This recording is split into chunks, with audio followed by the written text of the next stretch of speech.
Okay, तो आज हम क्या कर रहे हैं, स्टैंडर्ड 11th एंड उसके अंदर गुजराती का जो हमारा अलग अलग हमारे चैप्टर्स जो आ रहे हैं उसको हमने नाम दिया है दैट इज एकम, है ना। तो एकम 1, एकम 2, एकम 3।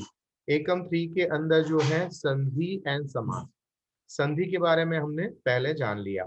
अब हम बात करने वाले हैं समास के बारे में। समास को हम क्या बोलेंगे, तो समास को इंग्लिश में कहा जाता है कंपाउंड।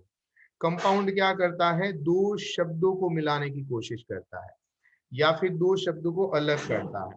पर जब दो शब्द अलग किया जाता है तो बीच में कुछ नए शब्द ऐड किए जाते हैं। सो सबसे पहले मैं आपको उसकी एक शॉर्टकट कीज बताऊंगा जिसके के आधार पे आपको थोड़ा बहुत आइडिया आएगा। तो सब लोग यहाँ पर ध्यान देंगे। जैसे मैं यहाँ पर जो लिख रहा हूँ आप इसको जरा फोकस करिए। तो ये मैंने लिखा है दैट इज ए, उसके बाद है बी, फिर है सी, फिर है D, D, T, M and U. तो आप बोलोगे ये क्या है, तो आप देख सकते हो इसमें टोटल 8 लेटर्स है ना। अगर गुजराती के अंदर हम देखने जाए तो what is the meaning of a, a का मतलब क्या होगा, तो ए का मतलब होता है अ, ठीक है। फिर बी का मतलब क्या होता है, तो बी का होता है ब। सी का हम कर लेते हैं क, डी का कर लेते हैं हम द, दड़ा का द। फिर इसका भी हम दड़ा का द, द ही कर लेते हैं। इसका तलवार का त कर लेते हैं। इसका कहते हैं एम यानी कि म, एंड इसका करते हैं ऊ, छोटा वाला ऊ, ठीक है। तो बहुत ही इजीली हम लर्न कर सकते हैं। समास जो है उसके अंदर अलग अलग पार्ट्स आते हैं एंड वो उसके अंदर मेन जो होते हैं वो 6 पार्ट होते हैं। That is A B C D D T, M यानी मैं, एंड यू यानी कि तुम। एम बोले तो महेंद्र सर, यू यानी कि तुम। तो A B C D D T M U. A से होता है अ, तो अ का नाम बनता है दैट इज अव्ययी भाव समास। तो उसको अव्ययी भाव समास वहां से बोलेंगे। बी से बनेगा बहुरी समास, सी से बनेगा कर्मधारय समास, डी से बनेगा द्वंद्व समास, डी से बनेगा द्विगु समास, टी से बनेगा तत्पुरुष समास, म से बनेगा मध्यम परलोपी समास एंड उ से बनेगा उपपद समास। तो इसको इजीली हम लर्न कर सकते हैं। नाउ अब हमारे जो 11th स्टैंडर्ड के अंदर समास दिए हैं हम उसके ऊपर डिस्कशन करेंगे और उसका ध्यान रखेंगे। तो देखो आपको कौन कौन से समास दिए गए हैं उसका ध्यान रखते हैं, ठीक है। हम सारे तो नहीं करने, ऐसे देखने जाए तो 15-16 हमारे समास है, पर आपकी टेक्स्ट मुझे जितने दिए हैं मैं उसके बारे में डिस्कशन करूंगा। સમાस જે છે તે બે થી વધુ પદોને જોડીને એક પદ બનાવવાની પ્રક્રિયા છે, उसको समास कहते हैं। सम यानी कि होता है साथे, टू विथ। एंड आस यानी थऊ, साथ मा थऊ, साथ मा गोठाऊ या सेट होना। यानी दो पद या तीन पद को साथ में करना, एक साथ सेट करना, दैट इज समास। हम समझ सकते हैं कि वर्ड का एंगेजमेंट करवा देना यानी कि समास हो गया, ठीक है। सो नाउ यहाँ पर देखते हैं कि राम अने लक्ष्मण। अब इसको हम राम लक्ष्मण भी लिख सकते हैं। कैसे लिखेंगे, बीच में हम डैश या हाइफन लगा देते हैं ना। और अगर स्प्लिट करना है तो हमने बीच में कौन सा वर्ड डाला, अने डाल सकते हैं। पर मैं ये बोलूंगा यहाँ पर राम है या फिर लक्ष्मण है, दो में से एक है, तो मैं वहां पर अथवा का इस्तेमाल करूंगा, या का इस्तेमाल करूंगा, के का इस्तेमाल करूंगा। तो दो वर्ड को जब स्प्लिट करना हो, अलग करना हो, विग्रह करना हो, तो अने तथा अथवा के ये वर्ड से जब अलग किया जाए तो उसको हम द्वंद्व समास कहेंगे। खासकर समास लर्न करने से पहले याद रखो उसके स्पेलिंग, है ना। आपको समास और संधि दोनों ऐसी चीजें समझते वक्त बहुत इजी लगते हैं, समझ में भी आ जाता है, पर प्रैक्टिस करने जाते और टफ होता है। एंड सबसे ज्यादा टफ है उसका स्पेलिंग। अगर आपने रॉन्ग लिख दिया देन आपके मार्क्स 0 हो जाएंगे। सो बेटर है सबसे पहले स्पेलिंग यानी कि जोड़नी देख लो। મેં રસથી તરબોળ થઈને નાટક જોયું, यहाँ पर से थी से अलग किया है, रस थी तरबोळ। यहाँ पर टपाल नाखवा माटेनी पेटी एक शब्द समूह जैसा बना, पर आप यहाँ पर देखो टपाल और पेटी लास्ट में वर्ड है, इसके ऊपर डिस्कशन करेंगे। और नृत्य करनार, नार एंड में आया। तो मेरे ख्याल से आपको 4 समास बताएंगे। अगर मुझे जहां पर पता है दैट इज अने से डिजॉइन किया दैट इज द्वंद्व है, थी से डिजॉइन किया तो तत्पुरुष हुआ, टपाल नाखवा माटेनी पेटी इज अ मध्यम परलोपी समास एंड करनार इज अ उपपद समास। अब देखते हैं आगे आपको क्या बता रहे हैं। एंड वो यहाँ पर बता रहे हैं अलग अलग समास, जिसके अंदर सबसे पहले आपके पास आया है दैट इज द्वंद्व समास। द्वंद्व का मतलब होता है पैर यानी कि जोड़कू, है ना। बे समास ने बे के વધુ પદથી જ્યારે જોડાય तो उसको एक समान बन जाता है, लाइक भरत अने शत्रुघ्न। तो यहाँ पर देखो दोनों वर्ड साथ में है, पर यहाँ पर दोनों को अलग करने के लिए बीच में कौन सा वर्ड इस्तेमाल किया, अने, है ना। तो आप वहां पर लिख लो कौन कौन से वर्ड आएगा, आप बाजू में लिख सकते हो, दैट इज अने, तथा, अथवा, के, इससे जिसको अलग कर सके। पर एक बार और याद रखो, अने एंड तथा ये वर्ड है ना, वो सिमिलर वर्ड को अलग करते हैं, जबकि के और अथवा ये वर्ड ऐसे जो ऑपोजिट वर्ड को मतलब अलग करते हैं, लाइक रात एंड दिन। तो रात दिन को अलग करना है तो ऑपोजिट वर्ड है, तो वहां पर के का इस्तेमाल करो, रात के दिन, रात अथवा दिन।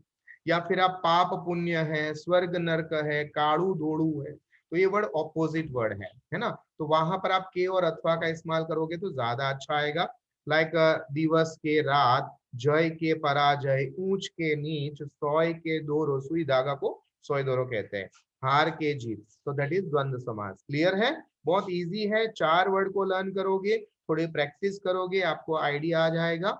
एंड कभी कभी ये जो वर्ड होते हैं क्वेश्चन वाले, बीच में आपको हाइफन यानी कि एक डैश करके देंगे, तो उससे भी आप बहुत इजीली पहचान कर पाओगे।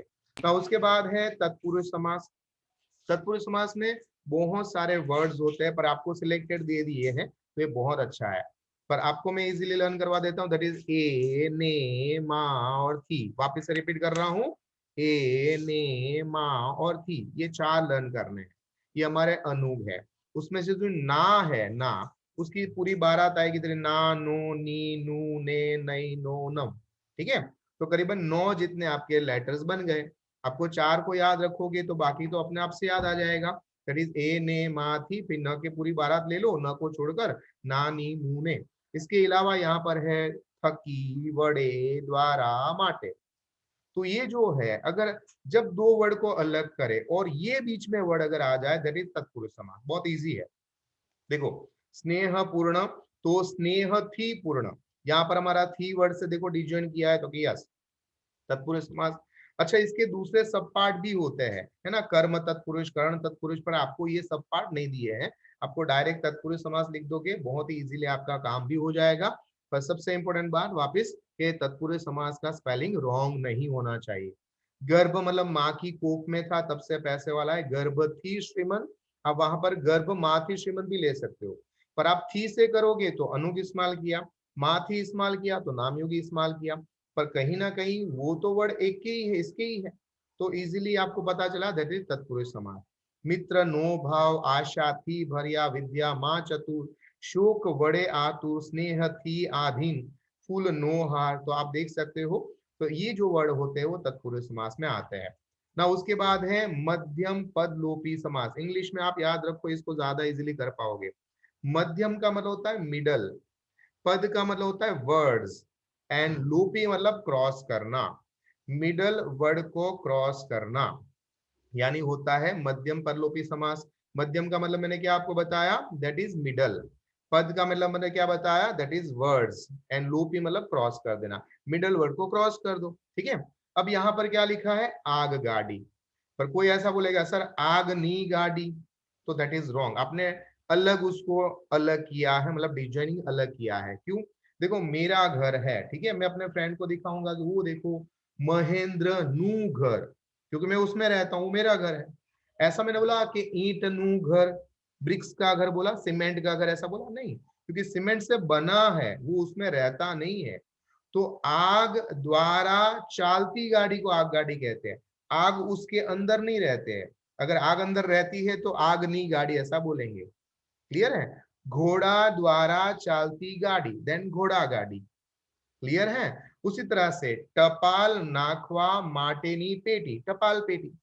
तो आप इसके अंदर देखो कि क्या होता है, कि ये जो क्वेश्चन दिया है दैट इज आग गाड़ी, तो इसको जब हमने अलग किया तो देखो कि ये आग वाला वर्ड है, हमने फर्स्ट रखा है, एंड स्प्लिट करते करते करते आप एंड में जाते हो तो वहां पर देखो गाड़ी आया। तो इसका जो क्वेश्चन यानी कि फर्स्ट वर्ड है आग, सेकेंड वर्ड है गाड़ी, तो हमेशा जब स्प्लिट करोगे ना आप, तो उसमें पहला वर्ड पहला रहेगा एंड लास्ट में वो वाला रहेगा। बीच वाले वर्ड को अगर हम क्रॉस कर दे या डिलीट कर दे तो वापस से हमारा क्वेश्चन बन जाएगा, यानी कि आग गाड़ी बन जाएगा। अगर ऐसा होता है तो एंड तो ही हम इसको मध्यम परलोपी समास कह सकते हैं, वरना नहीं कह सकते। ये बात को आपको अच्छी तरह से याद रखना है, ठीक है। तो जैसे मैंने बताया कि जब तक आप स्प्लिट नहीं करोगे तब तक आपको आइडिया नहीं आएगा। वैसे स्प्लिट करना, ये डिविजनिंग वाला पार्ट आपको नहीं करना है, पर फिर भी करना है रफ वर्क के अंदर। जब तक आप रफ वर्क में नहीं करोगे, आइडिया नहीं लगाओगे, तब तक आपको आइडिया नहीं आने वाला है कि कौन सा समास है। लाइक आग वड़े चालती गाड़ी, आग इज द फर्स्ट वर्ड, वड़े चालती is the middle word and गाड़ी इज द लास्ट वर्ड। तो मिडल वर्ड यानी कि वड़े चालती को मैं उड़ा देता हूं तो वापस से आग गाड़ी बन गई, ये आग और ये गाड़ी, ऐसा। दही माथी आथेला या बनावेला वड़ा, है ना। माँ और आथेला हटा देता हूँ, देखो दही वड़ा हो गया। वराळ थी चालतू यंत्र, थी चालतू हटा देता हूँ तो वराळ यंत्र हो गया। घोड़ा वड़े चालती गाड़ी, घोड़ा गाड़ी हो गया। काच थी बनावेलू घर, उसमें काच नू घर नहीं है क्योंकि काच उसमें नहीं रहता है, उससे बना हुआ है। सिंहनी आकृति वालू आसन, सिंह उसके ऊपर नहीं बैठ रहा है तो उसको ही सिंहासन बोलते, बाकी से वो नहीं बोल सकते थे। परंतु राजा के जो बड़ा सा होता है सिंहासन, उसको भी हम बोलते हैं क्योंकि उसके अंदर शेर की जैसा शेप या आकृति बनती है, तो उसके हिसाब से बनाया जाता है। तो बहुत इजी है, प्रैक्टिस करने के लिए मैं बहुत सारे और भी वर्ड आपको दे सकता हूँ, उसको याद रखिएगा। नाउ उससे भी इजी है, दैट इज उपसमास। इसके अंदर 4 वर्ड आपको याद रखना है, नार नारी, वाळो वाड़ी, नार नारी, वाळो वाड़ी, ठीक है। उसमें 2 जो है वो पुल्लिंग वाले शब्द है, नार एंड वाड़ो, एंड 2 शब्द है वो स्त्रीलिंग है, नारी वाड़ी। जब स्प्लिट करने की बारी आए तो इस साइड के अंदर, एंड के अंदर जब उसका इस्तेमाल हो तो समझ जाने का उपसमास है। लाइक मैं आपको बोलूं कैसे कौन खड़ा रहता है, तो कि चक्रधर कृष्ण भगवान, तो उसको हम चक्रधर कहते, तो चक्र ने धारण करनार, है ना। तो देखो एंड में नार लगाया, आप वहां पर वाड़ो लगा सकते हो, चक्र ने धारण करवा वाड़ो, है ना। आप ये अगर मैं उठा लेता हूं तो इसको कहेंगे धुरंधर या गिरिधर, गिरी ने धारण करनार। फिर ऐसा कर लूंगा तो मुरलीधर, मुरली ने धारण करनार, है ना। बंसीधर कह सकते हैं। तो आप देख सकते हो यहाँ पर सब में नार नार नार नार नार नार। जशोदा, जश आप नारी, ऐसा इस्तेमाल करेंगे, है ना। तो ऐसे वर्ड जहां पर स्त्रीलिंग अगर आती है तो वाड़ी एंड नारी, एंड अगर पुल्लिंग आता है तो नार एंड वाड़ों से एंडिंग होता है, दैट इज उपसमास। उसके बाद आता है सबसे इजीएस्ट समास, दैट इज द्विगु समास। द्विगु में पहला वर्ड नंबर्स रहता है, एंड वो जो पहला वर्ड नंबर्स है उसका दूसरे वर्ड के साथ क्या होना चाहिए, रिलेशन होना जरूरी है। लाइक ऐसा बोला है नवरात्रि, जो भी गई, तो रात्रि कितनी है, तो के 9 है, तो आगे पहले देखो नंबर्स है और नंबर का रात के साथ रिलेशन है, तो ही तो हम नवरात्रि बोलते हैं। दशानन फेज है ना उसका, आनंद का मतलब होता है फेज, तो दश आनंद है वो, दैट इज दशानन, तो पहले नंबर्स आया, है ना। एक दंत, एक दांत वाले गणेश जी हैं। दोपहर, त्रिदेव, त्रिनेत्र, त्रिमूर्ति, चौमुखा, चौराहा, पंचमा पंचामृत, पंचवटी, सप्तर्षि, षटकोण। आप देखो कि पंच में 5 आया, षट में 6 आया, सप्त में 7 आया, अष्ट में 8 आया, नवरात्रि में 9 आया, दशानंद में दशा, सारे नंबर्स फर्स्ट है, और वो फर्स्ट नंबर का दूसरे वर्ड के साथ रिलेशन होना जरूरी है। पर आप बोलोगे यहाँ पर बे त्रण छोकरा छे, तो बे और त्रण के साथ रिलेशन नहीं है, बे और त्रण का रिलेशन कर देंगे तो या 5 हो जाएगा या 2 into 3 is 6 हो जाएगा। तो यहाँ पर 6 और 5 नहीं, या 2 है या 3 है, नंबर ही गलत बोल दिया हमने, ठीक है। तो पहला नंबर आया पर दूसरे के साथ रिलेशन नहीं हुआ उसका, ठीक है। रिलेशन किसमें होता है, पीछे वाली संज्ञा नाम के साथ होना जरूरी है। तो पहला यहाँ पर वर्ड ही लिखा है, देखो संख्यावाचक विशेषण होना चाहिए, वो जरूरी है। जैसे यहाँ पर 4, 8, 7, 9, 8 एंड 6 है, फिर चतुर्मास, अठवाड़ियु, सप्तर्षि, नवरात्रि, अष्टाकोण, सप्तर्षि। तो बहुत ही इजी है, हमारे पांचों के पांचों आपके समान, और मेरे ख्याल से आपको फ्री में यहाँ पर मार्क्स दे रहे हैं, क्योंकि इतने इजी समास मेरे ख्याल से नो 9th में थे, ना 10th में थे, और ना ही 11th 12th में आने वाले हैं।